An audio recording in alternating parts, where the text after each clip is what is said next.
दिसंबर 7, 1941। ये Pearl Harbor हवाई की एक पुरसुकून संडे सुबह थी। समंदर की लहरें नरमी से किनारे से टकरा रही थीं। अमेरिकन नेवी के सेलर्स आहिस्ता आहिस्ता नींद से जाग रहे थे। कुछ नाश्ते की तरफ जा रहे थे और कुछ अपने दोस्तों के साथ पुरसुकून लम्हात गुजार रहे थे।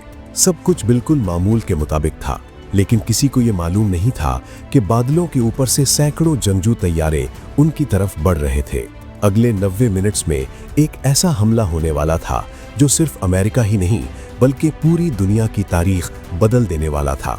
ये उस सुबह की कहानी है जिसने दुनिया को जंग की आग में ढकेल दिया। 1930s के आखिर तक जापान एशिया में तेजी से एक ताकतवर कुव्वत बन चुका था। उसने चाइना पर हमला कर दिया था और पैसिफिक के कई इलाकों में अपनी ताकत बढ़ा ली थी। ये सूरत हाल अमेरिका के लिए खतरे की घंटी बन चुकी थी। अमेरिका ने जापान को रोकने के लिए सख्त इक्तिसादी पाबंदियां लगा दी थीं। इन पाबंदियों में सबसे अहम ऑयल एम्बार्गो था। जापान अपनी ताकत के लिए लगभग 80% ऑयल अमेरिका से हासिल करता था। ऑयल के बगैर जापान की आर्मी, नेवी और एयरफोर्स ज्यादा देर तक जंग जारी नहीं रख सकती थी। अब जापान के लीडर्स के सामने सिर्फ दो रास्ते थे, या तो अमेरिका के सामने झुक जाएं या फिर इतना जबरदस्त हमला करें कि अमेरिका की समंदरी ताकत टूट जाए। इसी सोच के साथ एक खतरनाक प्लान तैयार किया गया। इस प्लान का आर्किटेक्ट जापानीज नेवी का मशहूर एडमिरल इसुरोकु यामामोतो था।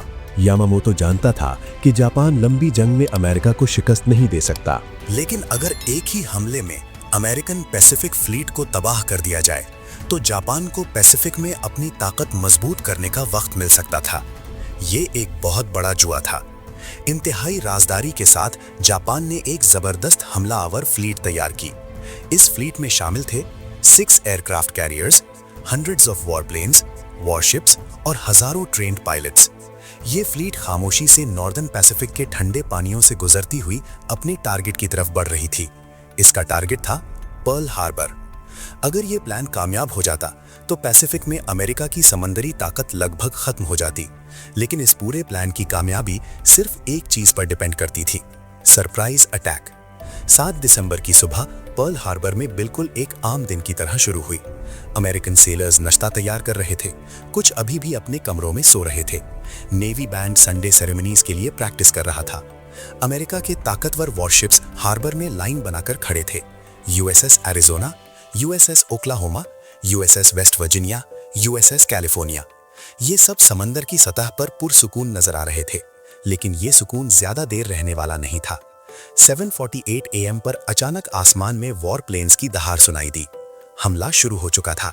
जापानीज प्लेन्स की पहली वेव पायलट मित्सुओ फुचिदा लीड कर रहा था। जब उन्होंने नीचे देखा और महसूस किया कि अमेरिकन फ्लीट बिल्कुल बेखबर है, तो उन्होंने रेडियो मैसेज भेजा, तोरा तोरा तोरा। इस मैसेज का मतलब था कि हमला मुकम्मल तौर पर अचानक और कामयाब रहा। कुछ ही लम्हों बाद बॉम्ब्स और टॉर्पीडोज हार्बर पर गिरना शुरू हो गए। पुरसुकून सुबह अचानक धमाकों और चीखों में बदल गई। जापानीज टॉर्पीडो बॉम्बर्स समंदर की सतह के बहुत करीब परवास करते हुए अपने टारगेट्स की तरफ बढ़ रहे थे। उनका पहला बड़ा टारगेट बैटलशिप यूएसएस ओक्लाहोमा था। कुछ ही मिनट्स में कई टॉर्पीडोज उसके साइड पर लग गए। ये अजीम शिप झुकना शुरू हो गया और फिर पूरी तरह उलट गया। सैकड़ों सेलर्स उसके अंदर फंस गए। लेकिन सबसे ज्यादा तबाही यूएसएस एरिजोना पर आई। 8:06 AM पर एक बॉम्ब उसकी मैगजीन पर गिरा। एक जबरदस्त धमाका हुआ। शिप का सामने वाला हिस्सा हवा में उड़ गया। कुछ ही लम्हों में 1177 सेलर्स हलाक हो गए। समंदर की सतह पर फैला हुआ ऑयल आग पकड़ गया और पूरा पानी आग का समंदर बन गया। इस तबाही के दरमियान भी कई अमेरिकन सेलर्स ने हैरत अंगेज बहादुरी दिखाई। उनमें से एक था जॉन फिन। सख्त जख्मी होने के बावजूद वो खुली जगह पर मशीन गन चलाता रहा और दुश्मन के प्लेन्स पर फायरिंग करता रहा। इसी दौरान यूएसएस नेवाडा के क्रू ने नामुमकिन को मुमकिन बनाने की कोशिश की। सख्त बॉम्बिंग के बावजूद उन्होंने अपने शिप के इंजन स्टार्ट किए और उसे हार्बर से बाहर निकालने की कोशिश की। उनकी हिम्मत ने बाकी सेलर्स को भी लड़ते रहने की उम्मीद दी। 8:54 पर जापानीज प्लेन्स की दूसरी वेव आ पहुंची। मजीद बॉम्ब्स गिराए गए। एयरफील्ड्स तबाह हो गए। हैंगर्स जलने लगे। अमेरिकन प्लेन्स जमीन पर ही तबाह कर दिए गए। लेकिन एक अहम टारगेट जापान के हाथ से निकल गया। अमेरिका के एयरक्राफ्ट कैरियर्स उस वक्त पर्ल हार्बर में मौजूद नहीं थे। वो इत्तेफाक से एक मिशन पर समंदर में गए हुए थे। यही इत्तेफाक बाद में जापान की शिकस्त की बड़ी वजह बना। 9:45 AM पर हमला खत्म हो गया। जापानीज प्लेन्स वापस जा चुके थे, लेकिन उनके पीछे तबाही का मंजर रह गया था। 8 अमेरिकन बैटलशिप्स तबाह या सख्त नुकसान का शिकार हो चुकी थीं।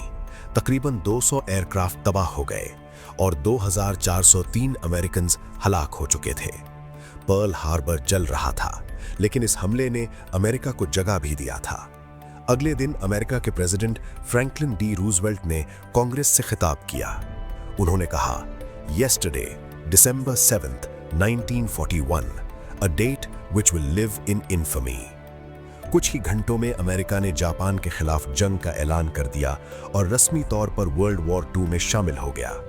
पर्ल हार्बर का हमला जापान के लिए मिलिट्री कामयाबी था, लेकिन लंबी मुद्दत में ये एक बड़ी स्ट्रेटेजिक गलती साबित हुआ।